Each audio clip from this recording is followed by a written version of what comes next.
Hi, it's me again with Corel Draw Tips and Tricks, and somebody just posted on Facebook and they're trying to find calf roping. So I just typed in cowboy calf roping clip art, and you can actually go a little further and make it black and white, and it'll take out all the color.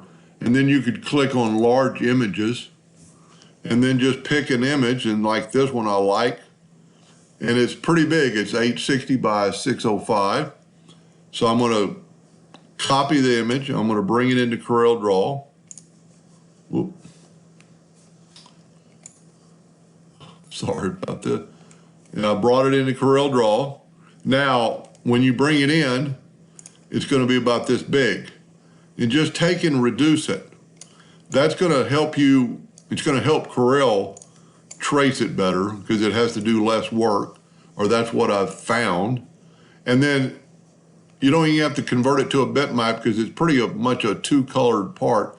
I'm going to go to bitmap, outline, trace, clip art, and it's going to take, I'm using Corel 2020, it's going to take 10 seconds, and it's almost there. And it's going to vectorize it really good. And then when you see it appear, just hit OK, and then your trace copy will always be on top. Now it's still going to have a white fill, and I could have had it remove that, but I get where I just get so accustomed going to edit, find and replace, edit query.